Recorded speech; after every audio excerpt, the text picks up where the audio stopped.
Fasakateo Bilaka alaka pona vinayo Bae Fasakateo Oyo ye asia komae Bae Fasakateo Onyoso yanga ekosanjola Okonsio atimani wapona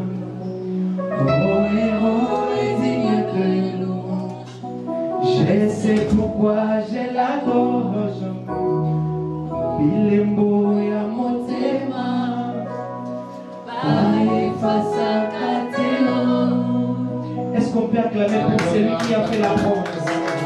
Celui qui a fait la promesse est fidèle. Est-ce qu'on peut l'acclamer très fort? Est-ce qu'on peut pousser le cri? Celui qui a fait la promesse est fidèle. Merci Jésus. Amen, amen. Est-ce que tu peux dire bien amen? Amen. Salut, Seigneur qui est à tes côtés. Souhaite-lui une très bonne nuit dans la présence de notre Dieu.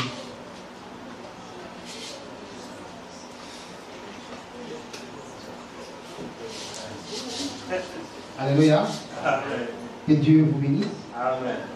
Bénissons la présence de vous chacun parmi nous.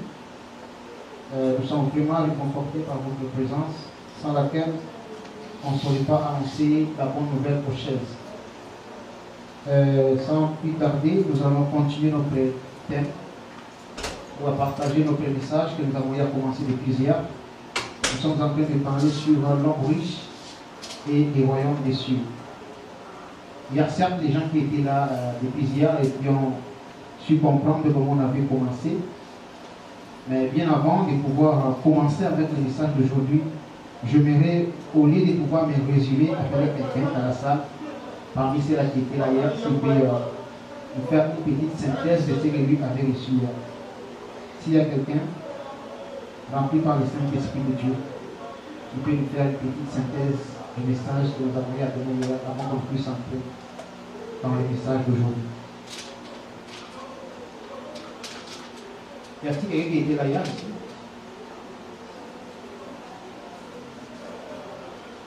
Amen, amen. Ok, ça va comme ça, je vais le faire rapidement. Nous allons parler sur l'homme riche et le royaume des cieux qui était notre thème. Nous l'avons trouvé dans le livre de Luc, chapitre 18, c'est verset 18 au verset 25.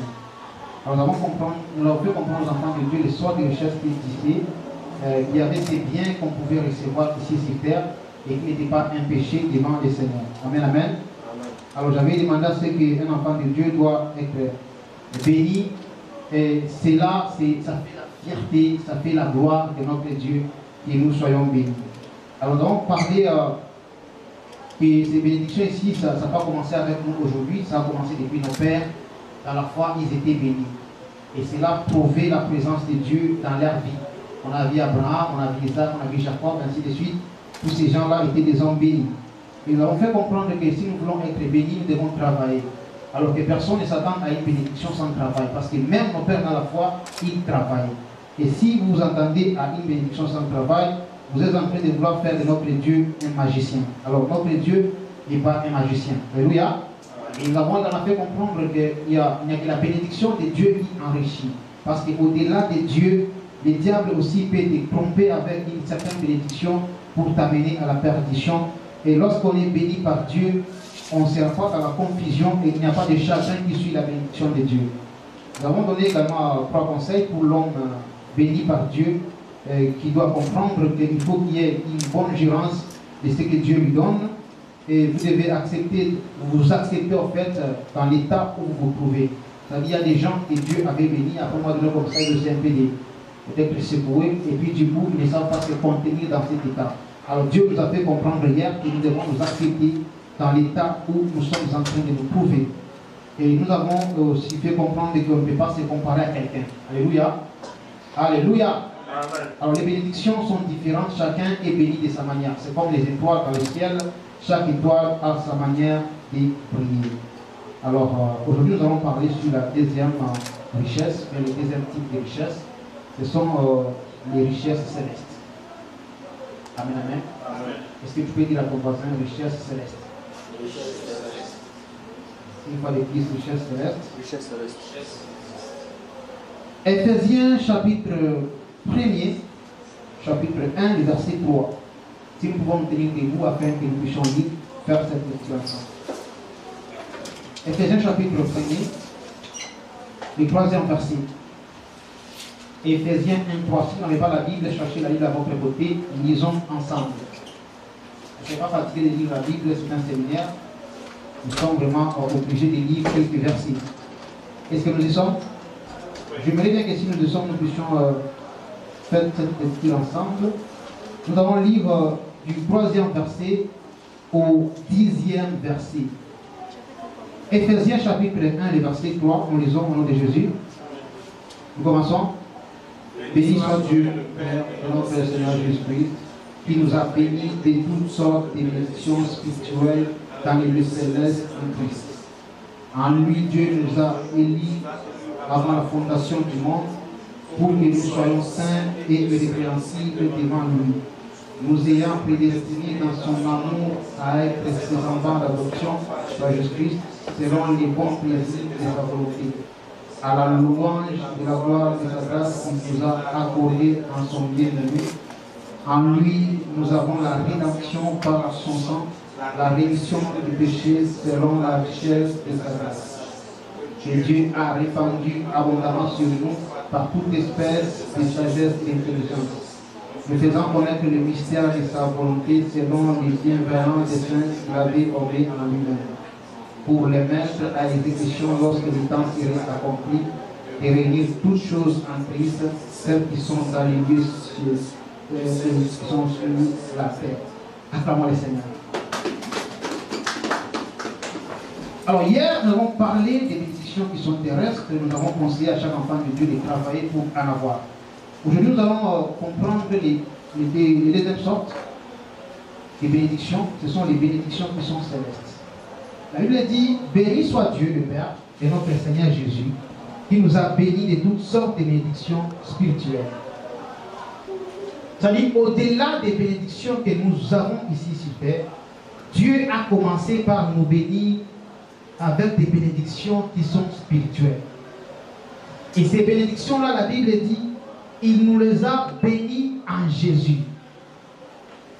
Si c'est votre Bible, je préférerais que vous puissiez souligner des bénédictions spirituelles. Hier, nous avons parlé avec, c'était la situation difficile. Aujourd'hui, vous allez comprendre les bénédictions spirituelles et je vais relier les deux sens. Vous allez comprendre les sens entiers de notre prédication. Alors, Jésus, quand il est venu pour apporter le salut. Jésus, quand il est venu pour apporter la vie. Et ainsi donc, Dieu a pris toutes les bénédictions possibles. Toute cette grâce-là qu'on pouvait obtenir, il l'a mis en Jésus. Alléluia. C'est-à-dire, la mort de Jésus sur terre, c'était pour nous une bénédiction. C'est ainsi qu'on dit, il nous a bénis de toutes sortes de bénédictions en Jésus. Et ces bénédictions-là, ce sont lesquelles? Elles sont tout à fait différentes avec les bénédictions de la terre. Elles sont différentes avec les bénédictions qui nous accompagnent lorsqu'on travaille. Alléluia. La bénédiction que nous avons en Jésus, c'est une bénédiction qui est éternelle. Or, les bénédictions que nous recevons ici sur terre sont éphémères. J'avais dit ça hier. Quand vous travaillez, vous avez l'argent. Et fin de compte, vous allez mourir et vous n'allez pas aller avec votre argent. Amen, amen. Vous travaillez, vous construisez des villas, vous avez de belles voitures, mais quand vous allez mourir, vous allez partir et les voitures vont rester sur terre. C'est ainsi que j'avais dit, les bénédictions, les premières bénédictions étaient les bénédictions qui sont éphémères ou des bénédictions passagères. La Bible dit, ni je suis béni du sein de ma mère, et ni je retournerai dans le sein de la terre. Donc personne n'emportera avec lui ce qu'il a sur la terre. Amen, amen. Personne n'emportera avec lui l'argent. Personne n'emportera avec lui l'or. Ça va rester sur la terre parce que c'est comme ça que Dieu a fait ça. Maintenant, écoutez les bénédictions que nous avons en Jésus, les bénédictions spirituelles. Il y a les saluts en Jésus-Christ. La première bénédiction spirituelle. Les saluts en Jésus-Christ. Jésus est béni de Dieu. Y a-t-il quelqu'un qui est sauvé par Jésus ici? Est-ce que tu peux dire je suis béni de Dieu? Le fait que nous soyons sauvés, le fait que nous nous retrouvions dans la vie éternelle, c'est une richesse pour nous. Alors, si quelqu'un est en Christ et qu'il est pauvre selon la terre, Dieu ne le considère pas pauvre. Alléluia. Amen. C'est-à-dire, si quelqu'un est en Christ, il a reçu Christ, mais qu'il n'a pas la dîme avec lui, Dieu ne le considère pas pauvre. Selon le monde, tu es pauvre parce que tu ne marches pas avec une voiture, tu n'es pas bien habillé, tu es pauvre. Mais selon Dieu, tu es riche.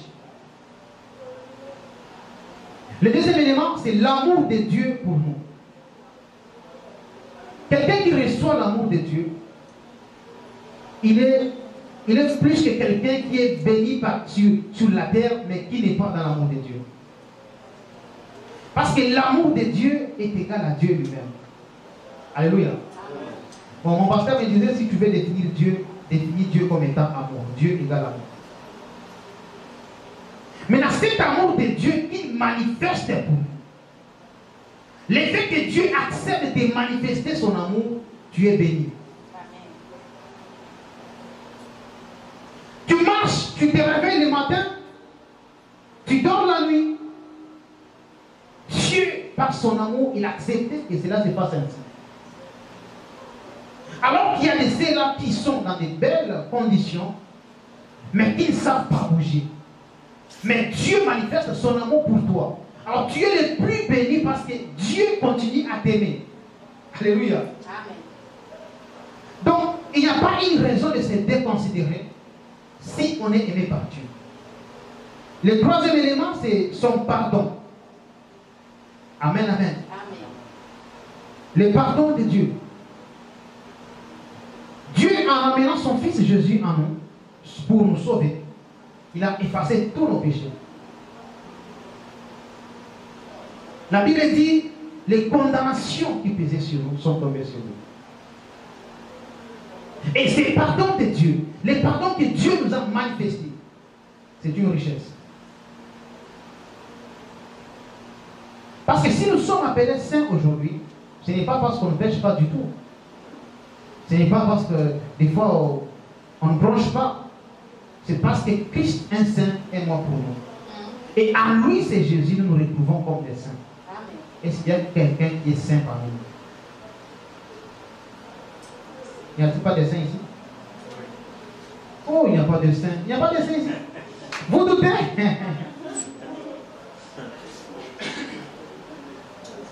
Le quatrième élément, c'est sa grâce. Tout est grâce dans la vie d'un enfant de Dieu. Alléluia. Amen. Tout est grâce dans votre vie. Vous faites ça, vous priez, vous vous réveillez, vous avez la foi, c'est la grâce de Dieu. La Bible dit, cela ne vient pas de vous. Afin que personne ne puisse se glorifier. Donc on n'a pas le temps de se glorifier parce que tout ce que nous pouvons, c'est par la grâce de Dieu. Alors si j'ai la grâce de Dieu sur ma vie, je suis riche. Amen, amen. Amen. Le fait d'avoir la grâce de Dieu sur votre vie, c'est une richesse. Le cinquième élément, je vais un peu vite parce qu'il y a beaucoup de choses à parler, je ne sais pas ce que ça va nous permettre. La foi en Dieu, c'est une richesse également. Amen, amen. Amen. Quelqu'un a-t-il la foi en Dieu? Quelqu'un croit-il que Dieu existe encore? Quelqu'un croit-il qu'il peut avoir toutes choses à travers Dieu? Cette foi que nous avons en Dieu, cette foi que nous gardons en Dieu, c'est une richesse. Alors cette richesse-là, c'est la richesse que Dieu nous a donnée. Et si quelqu'un n'a pas la foi, donc il est pauvre. Alléluia. Même s'il a toutes les belles voitures qui puissent exister, si tu n'as pas la foi, tu es un pauvre malheureux. Gloire à Dieu parce que nous sommes des riches cette nuit. Amen. 1 Timothée chapitre 6, le verset 17. Il serait bien que vous preniez une note parce qu'on va beaucoup lire un peu là. 1 Timothée chapitre 6, verset 17. Recommande aux riches du présent siècle de ne pas être orgueilleux, de ne pas mettre leur espérance dans des richesses incertaines, mais de la mettre en Dieu, qui nous donne avec abondance toutes choses pour que nous en jouissions. Recommande-leur de faire du bien, d'être riches en bonnes œuvres. Est-ce qu'il y a quelqu'un qui est avec moi ça? Recommande-leur de faire du bien, d'être riches en bonnes œuvres, d'avoir de la libéralité, de la générosité. Alléluia. Amen. Et de s'amasser ainsi pour l'avenir un trésor placé sur un fondement solide afin de saisir la vie véritable. Revenons maintenant à l'histoire du jeune homme. La Bible dit, le jeune homme s'est approché devant Jésus. Il est venu avec une certaine détermination. Il pensait que le fait de vivre bien sur la terre devrait également l'accompagner au ciel. Or, lorsqu'il est arrivé devant Jésus, tout a bouleversé. Tout a changé.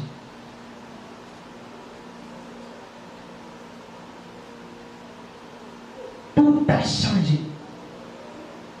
Pourquoi? Parce que la certitude qu'il avait, le fait d'être bien sur la terre, le fait de vivre avec beaucoup de richesses sur la terre, le fait d'être bien instruit depuis l'enfance, parce qu'il a dit, j'ai observé ces commandements dès ma jeunesse, c'est qu'il était bien éduqué.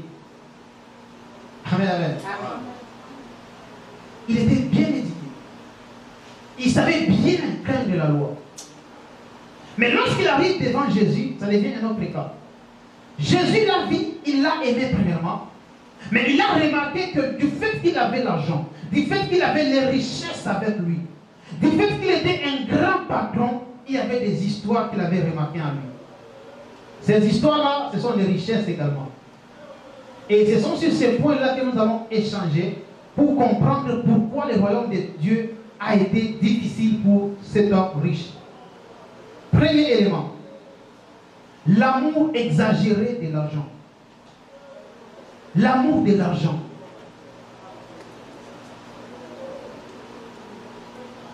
Timothée chapitre 6, verset 10. La Bible dit, 1 Timothée 6, 10, car l'amour de l'argent est une racine de tous les maux. Et quelques-uns, en étant possédés, se sont égarés loin de la foi et se sont jetés eux-mêmes dans bien des tourments. Amen, amen. Amen. Hier, on a dit qu'il fallait travailler, il fallait avoir l'argent, il fallait construire. Mais aujourd'hui, on dit l'amour de l'argent. Un élément très capital qui empêche plusieurs personnes à aller dans le royaume de Dieu. Alléluia. Amen. Le jeune homme était accroché à ses biens. Il avait une espérance que le fait que je suis bien sur la terre et que je suis beaucoup plus attaché à mon argent, si je vais présenter à Jésus ma requête, peut-être qu'il peut me dire, voilà, comme tu as l'argent, tu peux acheter les saluts avec une telle somme. Il s'était accroché à l'argent. Il avait la confiance dans son argent. Et cela avait troublé le destin qu'il avait. Aujourd'hui, posséder l'argent, ce n'est pas mauvais. Mais lorsqu'on a l'amour plus exagéré de l'argent, on commence à faire de l'argent notre Dieu. C'est ainsi que la Bible dit, soit tu aimeras l'un et tu haïras l'autre. Personne ne peut servir Dieu dans la foi. La Bible le dit. Personne ne peut servir Dieu et maman. Maman c'est qui? Ou maman c'est quoi? C'est le Dieu qui est derrière l'argent. Une puissance cachée derrière l'argent. Quand vous aimez l'argent beaucoup, vous vous accrochez trop à l'argent, vous commencez à perdre le chemin de la foi. Alléluia. Hier j'ai dit, quelqu'un qui est riche, il priait, il gênait. Dès qu'il a l'argent, il commence à douter même sur son jeûne.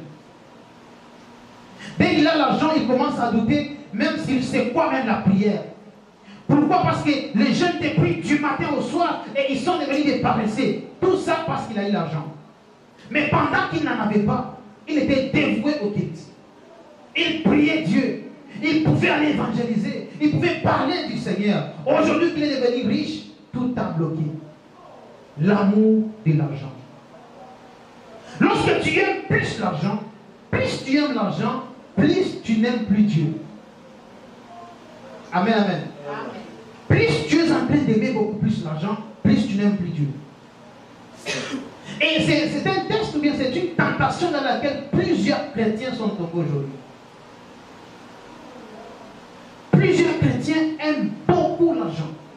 L'argent commence à prendre presque la première place dans leur vie. Pourquoi? Parce qu'elle dit, là où il y a ton trésor, là aussi sera ton cœur. Amen, amen. Tu as pris ton trésor, tu l'as considéré comme un roi pour toi. Tu ne peux plus écouter même les gens, mon argent. Tu ne peux même plus servir Dieu. Est-ce que tu connais ma grâce? Je bénis Dieu, j'ai déjà appris l'histoire d'un homme. Il est directeur dans une très grande entreprise. Mais quand vous allez dans leurs églises, il nettoie les toilettes. Amen, amen.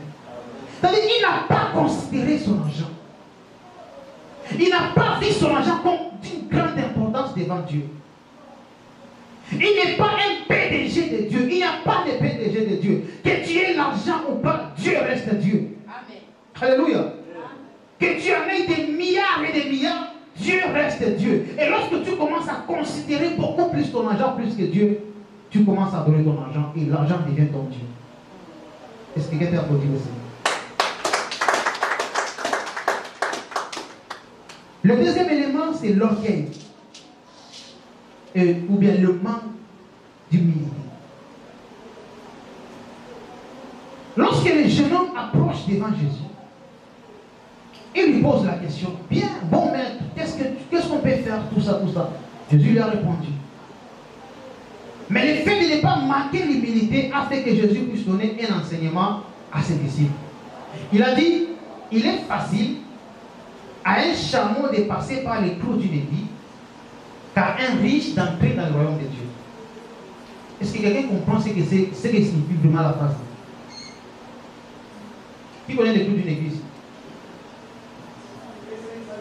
Les clous d'une aiguille là, trop petit il est. Mais Jésus dit, quand j'étais encore petit, je comprenais mal ces versets en fait. Je prenais l'aiguille, je vois les chameaux. Vous connaissez les chameaux, non? Ils sont comme ça, un peu trop longs comme ça. Voilà. Les chameaux. Alors je prenais l'exemple, je voyais l'aiguille, les clous d'une aiguille, et puis je voyais les chameaux, je me disais, mais Jésus, franchement, si j'étais là, moi, ça n'allait pas tenir avec lui. Mais je vais vous révéler quelque chose cette nuit par rapport à cette phrase. Amen, amen. En Israël, il y avait les portes d'entrée pour entrer dans une ville. On construisait des murailles. Alors il y avait des portes qui étaient des portes principales. Par les portes principales, il y avait aussi une petite porte.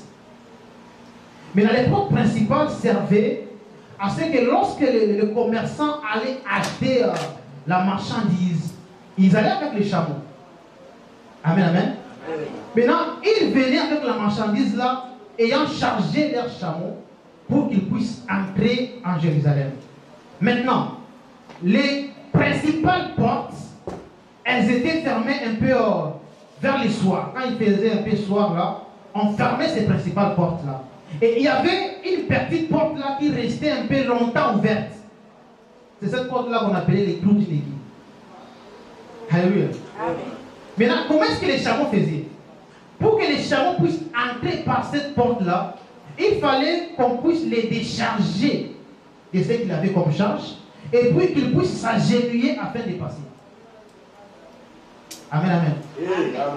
Maintenant, Jésus fait comparer cela au royaume de Dieu. Il dit, quand vous voyez la petite porte là, l'aiguille, la porte de l'aiguille, un chameau peut facilement y entrer qu'un homme riche pour entrer dans le royaume de Dieu.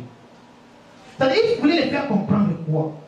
Que tu aies l'argent ou pas, quand tu manques l'humilité, quand tu demeures dans ton orgueil à cause de ton argent, tu n'entreras pas dans le royaume de Dieu. Alléluia. Amen. Comment est-ce que parce que tu as l'argent, tu peux manquer tout le monde? Comment? Parce que tu as l'argent, tu peux faire arrêter tout le monde. Quelqu'un fait comme ça, je vais avec toi la justice. Parce que tu sais qu'il est pauvre et qu'il ne fera absolument rien contre toi. Cet orgueil-là est en train d'enfler même les enfants de Dieu. Et la Bible dit, si vous avez ce genre d'orgueil-là, un chameau peut passer par la petite porte-là, que toi, un homme riche, t'entrer dans le royaume de Dieu. Tu dois te décharger. Te décharge là que tu as. Ceci, ce sont des richesses. En tant qu'homme, l'homme pense que lorsqu'il est orgueilleux, c'est pour lui une richesse. Mais devant Dieu, face au royaume, tu n'y entres pas. C'est ce qui a rendu ces cas très difficiles. C'est ça qui a fait dire aux disciples, mais si cela est possible, alors qui peut être sauvé? Et ce sont aussi dit, si cela est possible, alors qui peut être sauvé? Dieu a dit, si cela est impossible pour les hommes, cela n'est pas impossible pour Dieu. Alors des fois, quand nous avons l'argent, nous devenons très orgueilleux. Il n'y a plus d'humilité en nous, même dans notre langage. C'est moi qui suis, c'est moi qui ai fait, c'est moi qui ai acheté. Tout ça, l'orgueil. Oh, la Bible nous dit l'orgueil précède la chute. Alléluia. Amen. Mais l'humilité précède la gloire. Et alors Dieu est en train d'espérer le royaume de Dieu. Avec l'argent que tu as, aussi longtemps que tu as l'orgueil avec toi, tu seras comme un chameau chargé, et lequel, si tu ne sais pas t'agenouiller devant la petite porte pour entrer, tu n'y entres pas. Soit tu restes dehors, soit tu acceptes de t'agenouiller et puis tu entres. Alléluia. Amen. Troisième élément. L'égoïsme. Hébreux chapitre 13.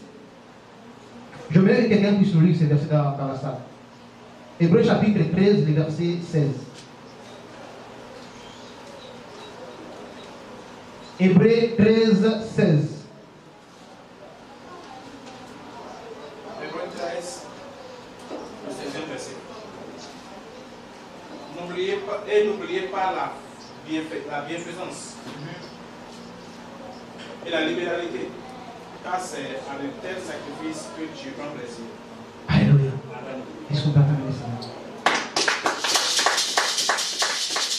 N'oubliez pas la bienfaisance, la libéralité, car c'est à de tels sacrifices que Dieu prend plaisir. Écoutez bien, si Dieu vous bénit, il ne vous bénit pas pour vous-même, non. Et remarquez dans des familles, Dieu bénit souvent les gens qui savent donner. Vous allez voir, vous avez un grand frère quelque part, Dieu l'a abondamment béni parce qu'il sait donner. Et ceux-là qui ne savent pas donner, ceux-là qui sont égoïstes, Dieu ne les bénit pas. La plupart des gens, Dieu ne les bénit pas. C'est-à-dire, Dieu, lorsqu'il me bénit et qu'il voit les frères Geoffroy à mes côtés, il sait qu'en me bénissant moi, ça peut aussi passer par les frères. Alléluia. Amen. Un égoïste n'est pas fait pour le royaume. Quelqu'un qui est pour moi, c'est pour moi, c'est pour moi, c'est pour moi. Tout c'est pour toi, tout c'est pour toi. Tout c'est pour toi. Tu vas aller avec ça où? Alléluia. Amen. Le fait d'être très égoïste nous éloigne du royaume. Parce que la Bible dit, n'oubliez pas la bienfaisance, la libéralité. Sois prêt à donner. Sois prêt à partager. La Bible dit dans les temps anciens, les apôtres vivaient de la communion fraternelle. Ils rompaient les pains et ils mangeaient ensemble. Aujourd'hui, les chrétiens sont devenus comme ça. Dieu m'a béni, c'est pour moi, pour ma femme, pour mes enfants, c'est tout. Dieu m'a béni, c'est pour moi, pour ma famille, élargie ou bien restreinte, c'est tout. On ne sait plus donner, on ne sait plus distribuer. Et avec ça, Dieu dit, il n'est pas content. Avec un égoïsme, il est difficile qu'il puisse entrer dans le royaume de Dieu. Avec un égoïsme, c'est compliqué pour lui par rapport au royaume. Pourquoi? Parce que tu ne sais pas distribuer. Tu es prêt à aller critiquer ton frère. Ah, tu l'as dit? Aujourd'hui encore, il a mis seulement son pantalon là. Amen, amen. Sa chemise là, j'ai compté maintenant, ça fait 4 dimanches successifs qu'il vient avec. Et ces chaussures là, je ne sais pas s'il n'a que ça. Mais tu lui as donné quoi?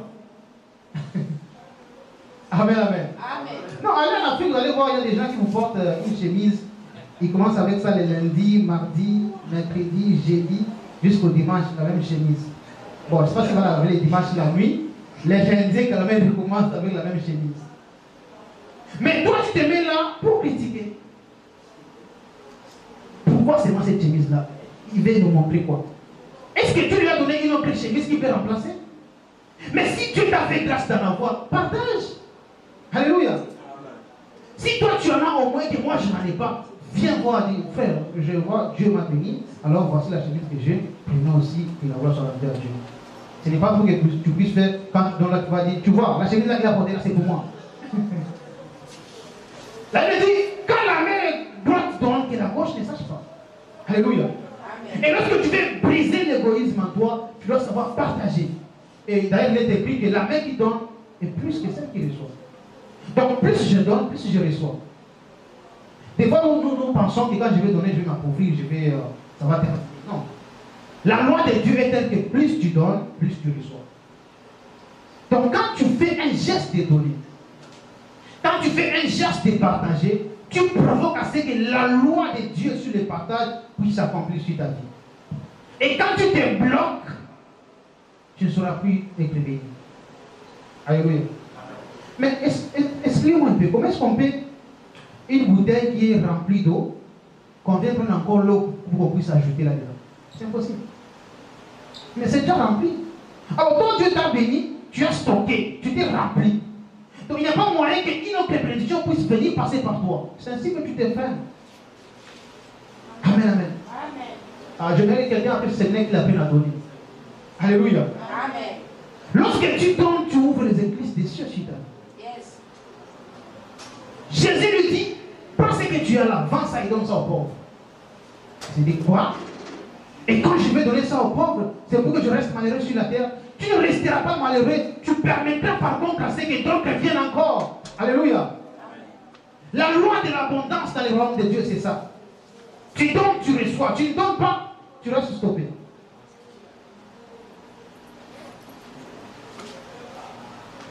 Amen, amen. Amen. La libéralité est un cœur libéral pour donner. Que ce soit à l'église, que ce soit à tes frères, que ce soit même en passant comme ça, et cette libéralité-là de donner. Si tu sentais ton cœur, après avoir donné, c'est frustré, que ton cœur s'ouvre cette nuit au nom de Jésus. Amen. Je dis bien que ton cœur s'ouvre pour donner au nom de Jésus. C'est pour toi un bien, bien-aimé. J'ai dit, les bénédictions que nous avons sur terre nous permettent juste de vivre pendant les temps que nous sommes sur terre.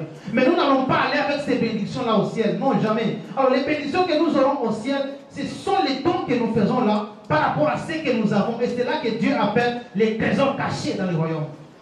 Mais lisez bien ces versets-là. Lorsque l'homme vient demander à Jésus, il dit, que dois-je faire pour hériter le royaume de Dieu? Jésus lui a dit, quand tu iras vendre ce que tu as là, et que tu vas le donner aux pauvres, est-ce qu'il lui a dit que tu auras la vie éternelle? Alléluia. Jésus lui dit, prends ce que tu as, vends ça pour que tu puisses quoi? Avoir un trésor au ciel.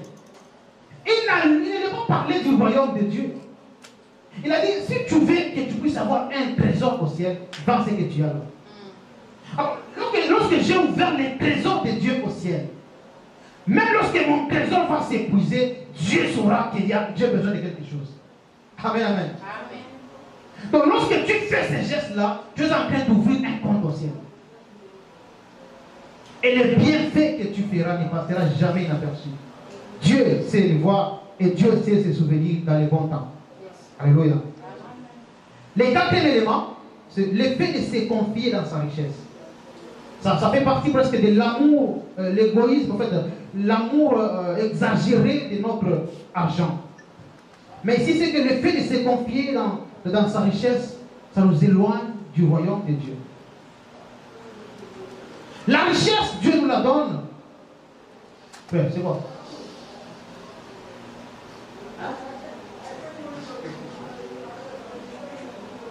Alors, la richesse, Dieu nous la donne pour que nous puissions être bénis, pour que nous puissions vivre bien sur la terre. Mais lorsque tu prends ton temps à te confier dans cette richesse-là, tu perds la vie éternelle. Alors, n'aie pas la confiance dans ta richesse parce que Dieu peut la prendre à n'importe quel moment. Yes. Amen, amen. Amen. Job n'avait pas péché pour que Dieu puisse lui ravir ce qu'il avait. Il n'avait commis aucun péché. Aucun. Mais des fois, tu en commets beaucoup. Hein. Mais lui n'avait pas péché pour que Dieu puisse lui ravir. Dans le plan de Dieu, il peut accepter que tu aies aujourd'hui ça demain. Pour voir, est-ce que tu as placé en moi la confiance ou tu as placé la confiance en ce que je t'ai donné. Et lorsque tu commences à te confier dans ce que Dieu t'a donné, Dieu commence à avoir un suspect. Même si tu as tout, bien mais je dis, même si tu as tout ce que tu peux avoir, que ta confiance en Dieu ne se perd pas. Amen. Alléluia. Amen. Même si tu fais les plus beaux plans de tout ce que tu devrais construire, garde la confiance en Dieu. D'ailleurs, c'est la confiance en Dieu qui fera ce que Dieu multiplie encore. Mais lorsque Dieu te verra que tu commences à perdre la confiance là que tu avais en lui, il va commencer petit à petit à bloquer un peu. Oh non, je prie pour quelqu'un cette nuit, que la confiance en Dieu ne se perde pas. Alléluia. Amen. Que la Chine, l'effet d'être venu en Chine, ne te perde pas la confiance en Dieu. Garde la confiance en Dieu. Après avoir eu tout, après avoir fait toutes les commandes, après avoir parlé tous les Chinois, garde la confiance en Dieu. Amen. Amen, amen. Amen. Oh non, en Afrique, on priait parce qu'on ne comprenait pas bien les choses. Non. On prie parce qu'on prie. Dieu est Dieu. Yes. Alléluia. Amen. Mais plusieurs commencent à se perdre parce qu'ils pensent que nous prions Dieu parce que nous sommes pauvres. Oh non, vous voyez dans les églises au pays, là, ils sont là parce qu'ils sont pauvres. Attendez seulement que Dieu les bénit. Oui, quelque part, ils ont raison. Beaucoup Dieu les bénit, ils abandonnent Dieu. Dieu te bénit, il te fait un petit geste là et c'est fini. Ah, même vos histoires de dîmes là. Non. Quand tu avais 100 francs, tu donnais la dîme. Tu avais des 100, tu le faisais. Dieu te bénit, tout. Non, je ne vais pas écouter. C'est comme ça, avec les gens. Alléluia. Amen. Quand tu avais peu d'argent, tu pouvais gêner ça facilement. Parce que voilà, il faut gêner pour que Dieu ajoute encore. Dieu ajoute, il ajoute. Tu commences à douter de tout ce que Dieu a fait. Tu t'es confié dans ton argent. Et cela a rendu ton cas très difficile. Mais il y a certainement une solution cette nuit. C'est que nous devons placer, le cinquième élément, c'est que nous devons placer notre Jésus-Christ au centre de notre vie. Et placer toute notre confiance en Jésus. Je vais terminer parce que j'ai vu le modérateur se lever et ça m'a fait peur. Alléluia. Philippiens chapitre 3, verset 8. Et même, je regarde toutes choses comme ils perdent. Est-ce que vous êtes là? Philippiens 3, 8. Philippiens chapitre 3, verset 8. Et même, je regarde toutes choses comme ils perdent, à cause de l'excellence de la connaissance de Jésus-Christ, mon Seigneur, pour lesquels j'ai renoncé à tout, et je les regarde comme la boue.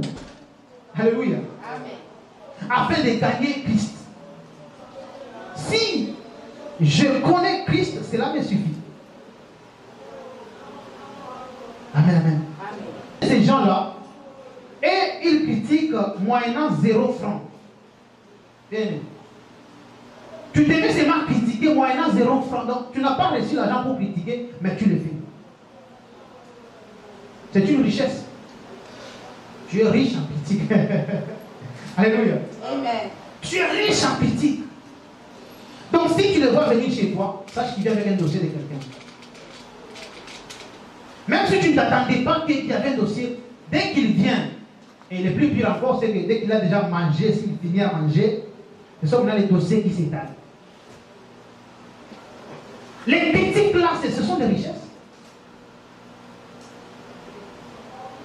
Les injures. Comment expliquer que vous soyez des experts en injures, toute une famille? Alléluia. Amen. Des experts en injures. C'est-à-dire, lui, s'il t'injure ici, il faut que lorsque tu rentres à la maison, avant de manger, tu te laves d'abord bien. Tu pries, tu demandes d'abord à Dieu que Dieu donne-moi le cœur de me contenir pour que je ne puisse pas réagir. Expert en critique. Une richesse. Tu es riche en critique. Et lorsque toi tu parles comme ça, tu te sens, tu le fais à l'aise. À l'aise. Tout ça sont des richesses. Mais des richesses qui t'empêchent à ce que tu puisses entrer dans le royaume de Dieu. Amen. Oh, l'apôtre Paul dit, toutes ces choses-là que je prenais comme de l'excellence. Toutes ces choses-là que j'ai considérées, que j'ai chérissées beaucoup, à cause de la gloire de Christ, qu'est-ce que je fais? J'ai abandonné cela. Quand je vois ça comme de la boue. afin de gagner Christ qui est l'excellence. Notre excellence, c'est Christ. Alléluia. Notre excellence, c'est Christ. Donc si je trouve l'argent, mais je sais quand même que mon excellence, c'est Christ. Parce que le royaume des cieux ne dépend pas de mon argent. Le royaume de Dieu ne dépend pas de ce que moi j'ai comme capacité intellectuelle. C'est pas parce que tu as beaucoup étudié que tu passes quelque chose. Avoir beaucoup étudié ou bien n'avoir pas beaucoup étudié, tous nous sommes égaux devant Dieu. Amen. Et c'est pas ça qui fait notre richesse. Alléluia. Amen. Parler bien français ou bien parler. Et puis, cette histoire des Français là, je me demande pourquoi est-ce qu'on est venu avec ça en vie. C'est-à-dire, quelqu'un, lorsque tu parles, même si tu es intelligent, quand tu ne parles pas bien français, ne te considère pas. Hein? Maintenant, nous qui avons les formes d'articles ici, des fois, la place des études est là. Mais Christ, lui, lorsqu'il te voit, il ne compte pas tout cela. Amen. Alléluia. C'est-à-dire, sa richesse ne dépend pas de l'article. Sa richesse ne dépend pas du verbe non plus. Que tu parles anglais, que tu parles allemand. Lui, sa richesse dépend de ce que tu l'as mis dans ton cœur comme la première place de ta vie. Alors, je prie pour quelqu'un cette nuit, que Christ prenne la première place de ta vie au nom de Jésus. C'est lui l'excellence. Oh non, tu as dit, ah, moi, vraiment. Et puis il me dit qu'il va m'épouser. Est-ce que quelqu'un veut m'épouser comme ça, c'est pas comme ça? Non, ce n'est pas les Français qui font les choses. Ce n'est même pas l'anglais qui fait les choses. Yes. Même pas les Chinois. Oui, mais il faut apprendre. Je n'ai pas dit qu'il ne faut pas apprendre les Chinois.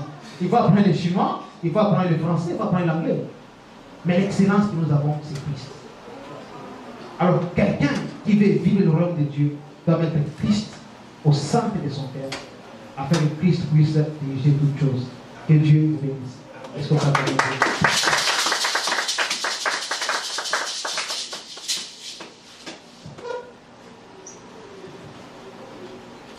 Amen, amen. Amen, amen.